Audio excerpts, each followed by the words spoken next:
We welcome you back to MaxPreps Friday Night Live, powered by American Family Insurance. I'm your host, Joanna Gomez. I'm with also Jason Alpert here joining us, and Steve Spiewak. So, gentlemen, how do we say that we just go out and take a live look outside and check in how Oak Grove versus Gulfport is doing? That game that we see live right there, it's in the fourth quarter, and I hear there's a certain celeb in the stands, maybe, or somewhere around there. Rumor has it the Oak Grove. I like the way you put it. The Oak Grove offensive coordinator is none other than Brett Favre, Mississippi native. Now that he's retired from the NFL, has taken over the play calling for Oak Grove. When he was kind of contemplating his numerous comebacks, he would go down to Oak Grove and throw the football around and practice. And now that he's fully retired, we think he's now the offensive coordinator, and they have not yet lost. So Gulfport has them on the ropes here. Yeah, definitely. And Right. I love how you said retired. Think. What is he, Roger Clemens? I mean, Never come on, he's done, right? I tell you, it's always an interesting situation when you see some of these NFL guys go into coaching, whether it be at the pro ranks, the college ranks, or the high school ranks.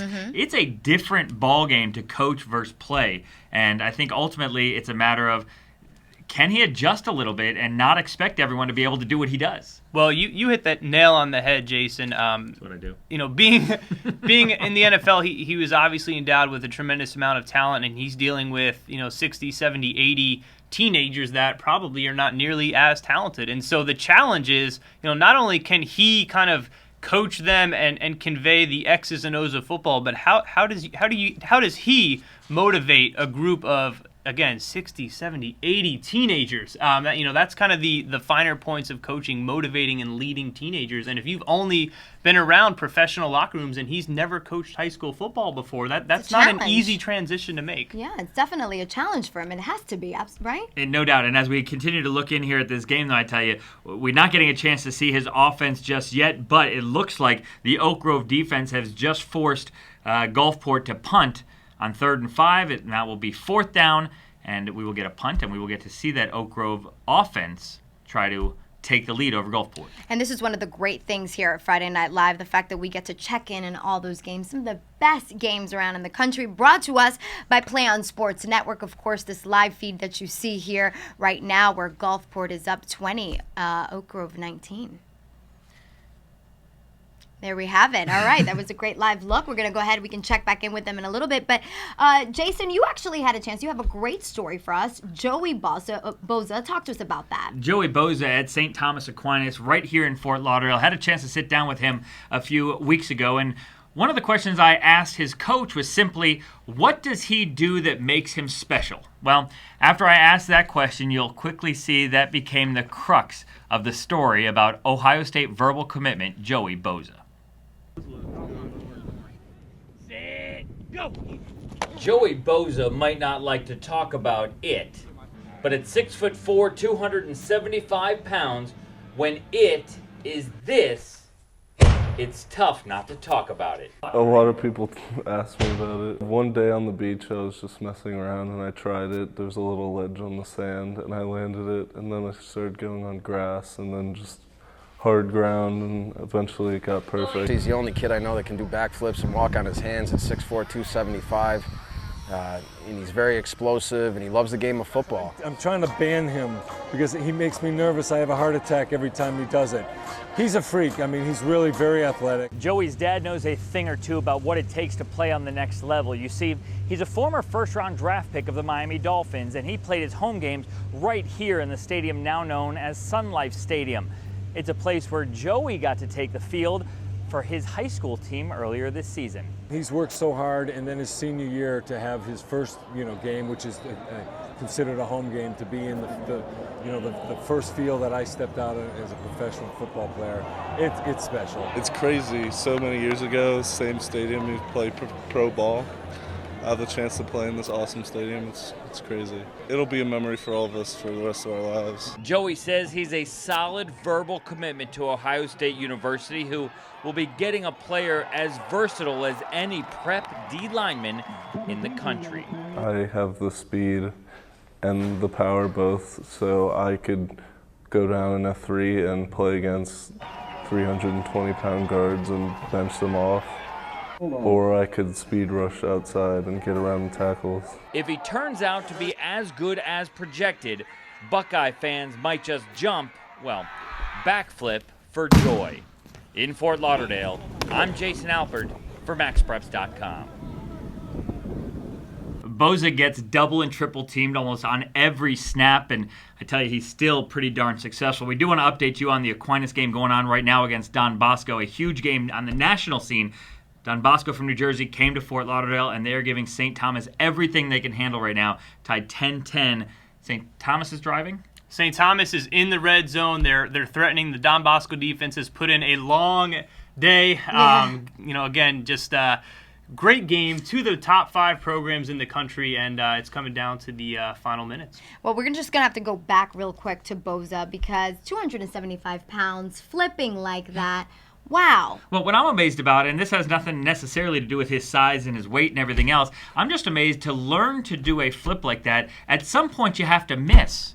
And you have to learn to do it, right? And 275 pounds going down. Right. Exactly, because what goes up must come down, people. It's gravity. The fact that he can do that, it's amazing. He also has a younger brother. Talk to us quickly about that. He does. His brother, Nick, currently a freshman, his backup. I wouldn't be surprised to see Nick move his way up those recruiting charts for those famous bloodlines, just like his brother Joey has. All right, well, you have more for us. Thank you very much for that story. You've got the top plays of the week. The top 5 video plays of the week here on MaxPreps.com. We don't want to waste any time. Let's go ahead and go to the first one. It's the nation's number 5 overall recruit. He's a USC verbal. Sua Craven goes up. Look at that, and makes a great grab and takes it in for 6. Not to be outdone, although Cravens is a special player. Mark Dodson from Whitehaven, not too bad either. Here he takes the handoff, hits the circle button with the spin move, taking it all the way to the house. Again, he's going to Ole Miss, not a long drive from Memphis, and that's an important recruiting ground for that team. No doubt. How about we go out to Folsom, California? This kid is a sophomore. It's his first high school start. He throws not 1, not 2, not 3, not 4, not 5, not 6, not 7, not 8, not 9. He threw 10 touchdown passes. We get it. In his first game. It's amazing. That's got to be, quite literally, that is the greatest debut of all time. It's got to be the greatest high school football debut ever. High school football debut, anything debut. That would be like taking the prom queen out on your first date, right? Isn't that something that you did? Yes. I love you, honey. Yeah, yes. He doesn't want to sleep on the couch. He doesn't want to be in the doghouse. Moving right along. All right, how about our next play? We go now to Spiewak, who's going to take this one. Austin Henrique, quarterback, looking for DJ Jones down the sideline. Full extension on the grab for the big score. Beautiful catch by the senior. And we have one more play that's going to round out our top 5. It's giving special teams a true definition of its name, special. We go to South Carolina. Well, we don't go to South Carolina, but this video comes from South Carolina. Malcolm Green picks up the kickoff and turns on the Jets, and he is Gone. Gone, baby, gone. Thank you. Takes it down the sideline, breaks a few tackles. That's some nice blocking, too, and that's a touchdown, and that is your top 5 plays of the week here on MaxPreps and Friday Night Live. Yeah, I love to see those videos, and I know that you at home probably have some great videos of your own, so you can go ahead and upload your videos to MaxPreps.com, and we can also talk about it here. You never know. Next Friday, make it a date with us. Doesn't it sound good, right? Spend your Friday night with us, and you can also vote for these plays, correct? Yeah, so those 5 plays that were that we showed, you can vote, pick the winner for the top play of the week. Although next week you can submit your play, and maybe we'll be voting for your play. And if you want to tweet me, I do accept persuasive tweets to rig the voting. Love you guys. You guys are great. But moving forward, we've got to talk about Kelvin Taylor. I'm going to do it for you, okay? You do it for me. Hold on, because he committed to Florida, so let's do it. Should we do the chomp? Bring out the gator chomp. Do the chomp. gator chomp. So congratulations for him for verbally committing, but there's a lot more to Taylor that we don't know. But don't worry, we've got MaxPreps reporter Chris Stonebreaker on the case.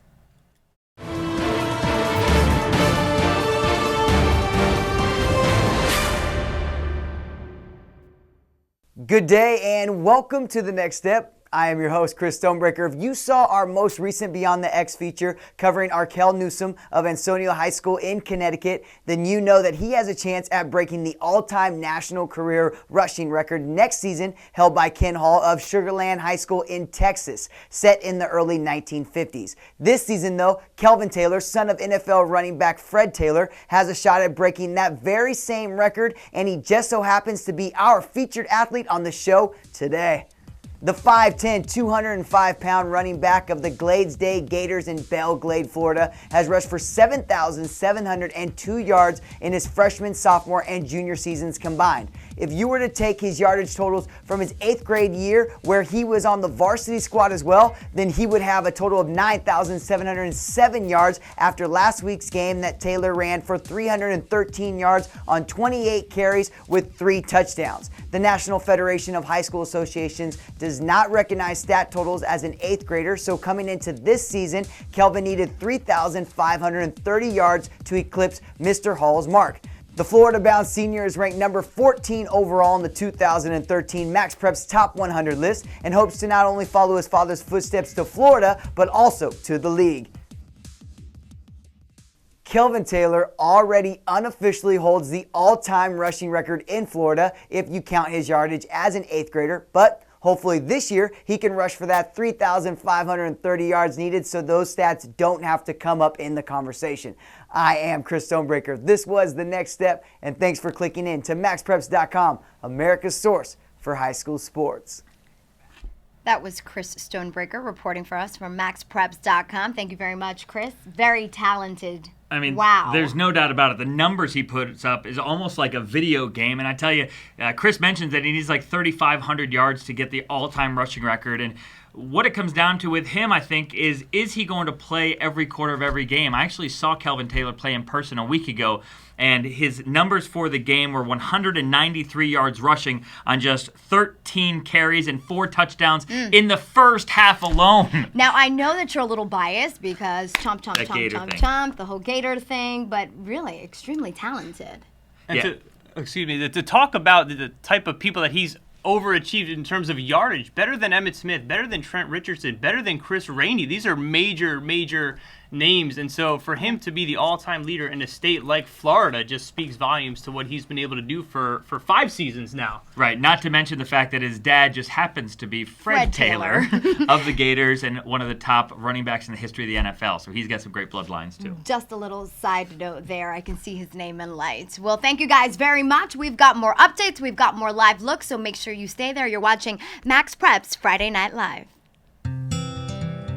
We all have dreams. But dreams, well, they don't come easy. That's why I put in these hours. Pick up those late night shifts. I know my hard work will pay off. Because I dream of sending my kids to college.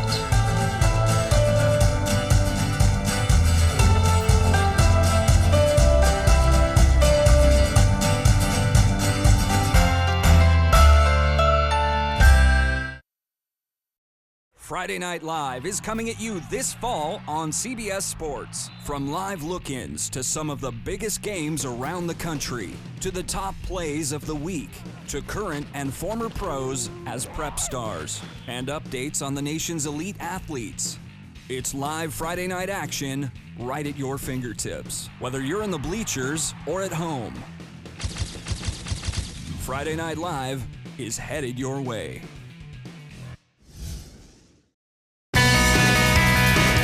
Car accidents are the #1 cause of death among teenagers today, which is why as part of our award-winning Teen Safe Driver program, American Family Insurance toured high schools across the country with our Pledge Car, promoting our exclusive technology that helps parents and their teens reduce risky driving behavior up to 70%. For more information, check out teensafedriver.com today and make a family commitment to protect your dreams.